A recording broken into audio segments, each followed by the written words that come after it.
Si Jiro ay isang gitnang edad na mamamatay tao na bihasa sa sining ng lason. Ngunit mayroon siyang isang malaking problema. Lahat ng mga kaibigan niya ay nag-asawa na, habang siya ay hindi pa man lang makakuha ng girlfriend, kaya kailangan niyang gumawa ng paraan para maayos ito bago siya mamatay na nag-iisa.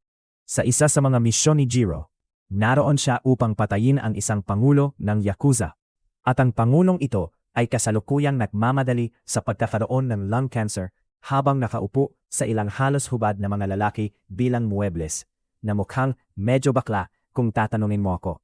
Ito ay isang pagdiriwang upang gunitain ang pinakabagong tagumpay ng kanilang grupo. Kaya't nag-order ang presidente ng alak para sa lahat doon. Ngunit una, upang matiyak na hindi ito may lason, inutusan niya ang kanyang pinakamaasahang tagatikim ng lason na subukan ang alak. Uminom ang tagatikim. At matapos niyang kumpirmahin na walang masamang epekto ang alak, uminom ang pangulo. Ngunit ilang sandali lamang ang lumipas, sumuka ng dugo ang pangulo dahil talagang may lason ang alak. At si Jiro ang may kagagawa nito. Ipinahid niya ang lason sa alak ng presidente habang nagkukunwaring isang waiter. At tapos na ang kanyang trabaho. Lumabas siya sa karamihan na parang walang nangyari. Ito ay bahagi na ng kanyang araw-araw na trabaho. Pero sa daan pabalik, napansin niya ang isang magandang babae na nakikipaglandian sa isang lalaki sa kotse. At honestly, medyo naiinggit siya. Kaya't naligaw ng isip at natamaan ang poste ng ilaw. Makaraan ng kaunti, sa wakas ay bumalik siya sa base. At doon, iniulat niya sa kanyang kapatid kung paano naganap ang misyon. Masaya siyang marinig na naging matagumpay ito. Ngunit hindi niya maiwasang magtaka kung paano niya naipasok ang lason sa baso ng presidente nang hindi ito natuklasan ng tagatikim ng lason. Ipinaliwanag niya na hindi niya ito pinadaan sa tagatikim. Nag-isip lang siya ng maaga at ginawa niyang immune ang tagatikim sa partikular na lason na iyon. Sa nakaraang 3 buwan, nagdadagdag siya ng maliliit na halaga ng lason sa pagkain ng tagatikim dahil mas madali itong maabot kaysa sa boss. Kapag nakabuo na ng sapat na resistensya ang kanyang katawan laban sa lason, hindi na niya matutukoy kung ang alak ay may lason o wala, na magbibigay daan sa presidente na inumin ang lasonadong alak. Ang kapatid niya ay humanga na kaya niyang isipin ang ganitong katalinuhan na plano. Pero nagulat siya na tinuloy niya ito dahil mukhang napakalaking abala nito. Sang-ayon siya na nakakainis talagang gawin iyon. Pero ito ang pinakamainam na opsyon dahil walang mag-aakalang isang mamamatay tao ang gagawa ng ganitong komplikadong plano. Masaya ang kanyang kapatid na nakalabas siya sa lahat ng iyon ng buo. Pero may iba pa siyang gustong pag-usapan. Kaya tinanong niya si Jiro kung nag-isip na ba siya tungkol sa pagpapakasal. Nadudura ni Jiro ang kanyang merienda nang marinig niyang bangkitin niya ang kasal dahil ito ay medyo sensitibong paksa para sa kanya. Pagkatapos ng lahat, walang paraan na ang isang katulad niya ay makakapagpanatili ng isang normal na relasyon, lalo na sa kanyang trabaho. Hiningi ng kanyang kapatid na mag-isip muli, pero sinabi ni Jiro na wala nang dapat pag-isipan dahil gusto na ng kanilang lola na isa sa kanila ang gawing bagong pinuno ng angkan ng lason. At nang subukan niyang tumanggi dahil siya ay walang asawa, ipinakilala siya ng kanyang lola sa isang ganap na estranghero mula sa isang sanay ng pamilya at halos pinilit siyang magpakasal noon din. Nakaligtas siya dito. Pero dahil dito, hindi siya nagmamadali na magpakasal sa lalong madaling panahon. At kontento siya na ang lahi ng angkan ng lason ay magtatapos sa kanya bilang huling guro ng lason. Kinagabihan, lumabas si Gero upang makipagkita sa isa sa kanyang mga lumang kaibigan, ang Bugmaster. At umupo silang dalawa upang mag-inuman. Binanggit ng Bugmaster na narinig niya na may 3 anak na ang Middle Master na yon. At masaya si Gero para sa Middle Master. Pero hindi niya kailanman mararanasan iyon dahil gugugulin niya ang natitirang bahagi ng kanyang buhay na solong tao. Pero at least, kasama pa rin niya ang Bugmaster para maging solong tao sila nang magkasama. Gayunpaman, mayroong talagang isang bagay na gusto sanang sabihin ng Bugmaster kay Gero. Sinabi niya kay Gero na iniisip niyang magpakasal sa lalong madaling panahon. At ang pagdinig nito ay nagulat si Gero. Pagkatapos, ipinaliwanag ng Bugmaster na kamakailan lang ay nakilala niya ang isang magandang babae. At tinatanggap siya nito kung sino siya. Kaya talagang nararamdaman niyang maaari niyang ipagpatuloy ang natitirang bahagi ng kanyang buhay kasama siya. Hindi makapaniwala si Gero na ang lalaking ang espesyalidad ay mga insekto ay nakahanap ng magandang kapareha bago siya. Pero sa kabila nito, masaya siya para sa kanyang kaibigan at binabati siya. Tiniyak ng Bugmaster kay Gero na ang kanyang pag-aasawa ay hindi magbabago sa katotohanan na sila ay mag-best friend. At natuwa si Gero na marinig iyon, ngunit magsisinungaling siya kung sasabihin niyang hindi siya kahit kaunti ay naiinggit dahil hindi niya ma-imagine ang kanyang sarili na makahanap ng perpektong asawa. Pagkatapos, inimbitahan si Gero sa base ni Gold dahil nais niyang humingi ng pabor sa kanya. Ang motto ni Gero ay nag-aalok siya ng mga serbisyo sa paglilinis sa makatarumang presyo. Ngunit tanging kung ang target ay masama, kaya dinala siya ni Gold doon ngayon. Bilang bonus, inalok niya si Gero na mag-enjoy kasama ang kanyang mga sekretarya bago siya magtrabaho. Pero tinanggihan ito ni Gero dahil wala siyang balak gawin ang ganoong bagay. Sabi niya, gusto lang niyang matapos ito sa lalong madaling panahon. Kaya't nagpatuloy si Gold at ipinakilala si Gero sa target. Si Mei Kinisaki, isang manloloko sa pasal na nanlilinlang sa mga lalaki ni Gold ng kanilang pinaghirapang pera sa pamamagitan ng panlilinlang na mahulog sila sa kanya. Sapat na iyon upang matubunan ang mga pamantayan ni Gero. Kaya't nagtrabaho siya at ininjektan siya ng isang nerve toxin.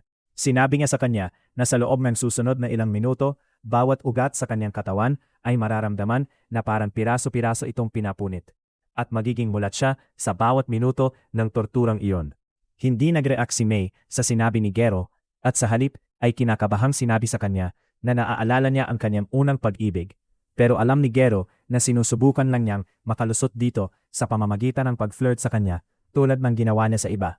Aaminin ni Mei na nanloko siya ng mga tao. Pero sinasabi niyang may napakagandang dahilan siya para dito dahil sinusubukan niyang kumita ng sapat na pera para bayaran ang mga hospital bills ng kanyang may sakit na kapatid.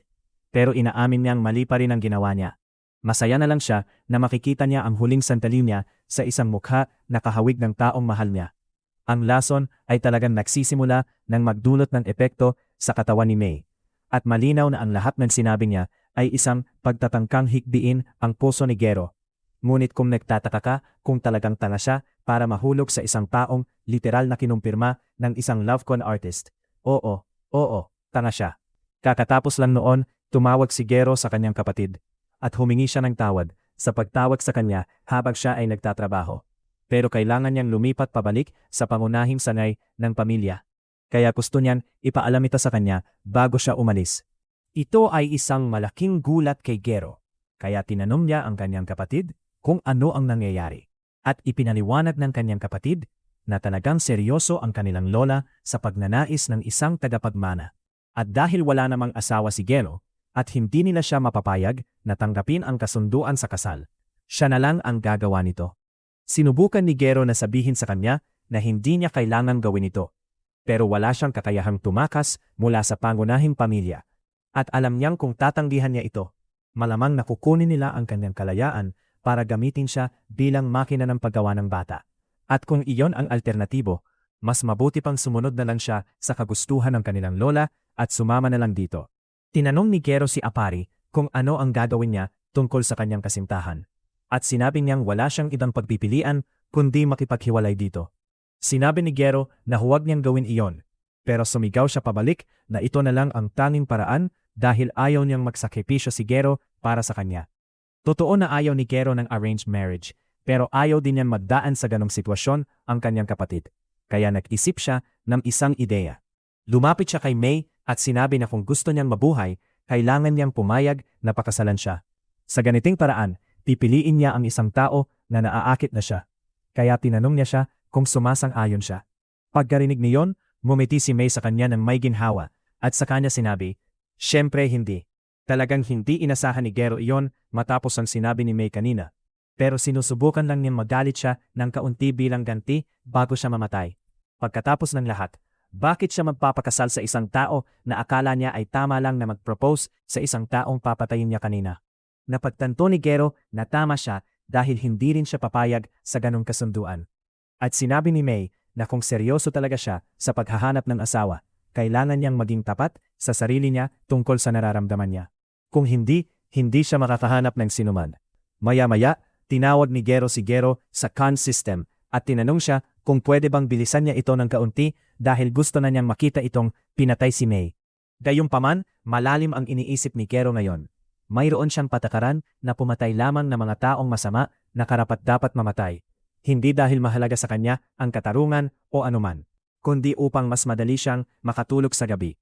Sinasabi pa rin niya sa sarili na karapat-dapat siyang mag-isa sa buong buhay niya, kahit na pumatay ma rin siya ng tao para sa kabuhayan. Pero kahit na isang tao tulad niya ay naiisip ang tungkol sa pag-ibig at pamumuhay ng masayang buhay paminsan-minsan. Pero alam niyang hindi siya makakatagpo ng ganong tao dahil wala siyang kakayahang makisalamuha. Hindi siya kailanman nag-aral sa regular na paaralan. Hindi kailanman nakagawa ng mga kaibigan. At bilang isang master ng lason, bihira siyang makatagpo ng mga bagong tao maliban kung mga assassin na katulad niya. Sinabi ni May sa kanya na kailangan lang niyang ilabas ang sarili niya at makilala ang iba't ibang tao dahil sa huli, tiyak na may magugustuhan siya. Kahit na malamang na mangangailangan ito ng malaking pagsisikap mula sa kanya. Pero bukod doon, sinabi niya sa kanya na bilisan na at patayin siya. Pagkatapos ng lahat, karapat-dapat siya rito matapos ang mga pinagdaanan ng kanyang kapatid. Dumating si Gold at ang kanyang grupo sa silid. At sinabi niya kay Gero na ipagpatuloy na ito dahil nakakuha na siya ng higit pa sa sapat na payo tungkol sa pakikipag-date mula kay May. Gayunpaman, mariing tumanggi si Gero dahil kailangan niya si May na buhay. Hindi niya siya pakakasalan, pero naniniwala siya na tanging isang tao na may kakayahan sa matchmaking tulad niya ang makakatulong sa kanya na makahanap ng kapareha. Kaya't inaalok niyang bayaran siya para tulungan siyang makahanap ng asawa. Hindi inasahan ni May na sasabihin ni Gero iyon, at ito ang pinakamalupit na trabaho na inaalok sa kanya. Pero masaya siyang pumayag dito. Noong mga sandaling iyon, itinaas ni Gold at ng kanyang mga tauhan ang kanilang mga baril. At sinabi ni Gold kay Gero na hindi siya makakalabas dito matapos siyang ipagtanulo ng ganito. Hindi ito itinuturing ni Gero na isang pagtataksil dahil ang kanyang patakaran ay pinapatay lamang niya ang mga tao na walang kwenta. At mukhang hindi naman masama si May para pagbayaran ang kamatayan. Ngunit si Gold, sa kabilang banda, ay ibang kwento. Ang kanyang organisasyon ay kumikita sa pamamagitan ng pagkuha ng mga trabaho mula sa mga ordinaryong AO at pagkatapos ay ginagamit ang impormasyong na alap sa mga taong iyon upang pahirapan sila at mangikil ng pera. Walang makapagsasabi kung ilang buhay ang nasira ng kanyang negosyo at mukhang napakamasama nito sa kanya, kaya mukhang may bago na siyang target. Kinuha ni Gero ang kanyang hiringgilya at ininject ang sarili niya ng espesyal na lason. At habang pinapaputok ng grupo ang kanilang mga baril sa kanya, siya ay naglaho sa harap ng kanilang mga mata kasama si May bago muling lumitaw sa itaas nila sa kisame na may ilang mga vial ng lason sa kamay. Ilang sandali lamang ang lumipas, ininjekta ni Gero si May ng antidote para sa lason na ibinigay niya sa kanya kanina. Habang ang lahat ng miyembro ng gang ay walang malay o nanginisay. Ngunit sa kabila ng hitsura nito, hindi sila mamamatay. Ginamit lang niya ang kanyang 300 daong lason ng pagdurusa, kaya makakaranas sila ng hindi maipaliwanag na sakit sa loob ng ilang sandali, pero mawawala rin ito sa kalaunan. Samantala, tinawagan niya ang kanyang kapatid na babae at sinabi sa kanya na hindi na kailangang sundin ang mga kahilingan ng kanilang lola. Sinubukan niyang makipagtala sa kanya dahil nakapagdesisyon na siya, pero pinutol siya nito at ipinaliwanag na naisip lang niya na ang pagkakaroon ng tunay na relasyon ay isa sa mga pinakamalaking himala, at ayaw niyang sirain niya ang kanyang buhay para sa kanya. Kaya nangako siyang mag-aasawa siya at papalit sa klan ng lason sa kanyang lugar. Pagkatapos noon, naghahanda si Gero na buhatin si May pauwi para makapagsimula na siyang magbigay ng tamang payo sa pakikipag-date. Pero hindi siya sigurado kung paano niya dadalhin ito pabalik dahil hindi pa siya kailanman humahawak ng babae maliban kung bahagi ito ng kanyang trabaho dati. Sa sinabi niya, sinabi ni May na wala siyang dapat ipag-alala dahil siya ay isang lalaki, at hindi makapaniwala si Gero sa narinig niya. Si May ay lalaki pala, mula pa noon, at ang tanging dahilan kung bakit siya nagbihis bilang babae ay dahil ang huli niyang target na biktima ay isang lalaki, kaya kailangan niyang magpanggap na babae sa ilang paraan. Kahit na karaniwan ay mga babaeng biktima ang kanyang pinupuntirya.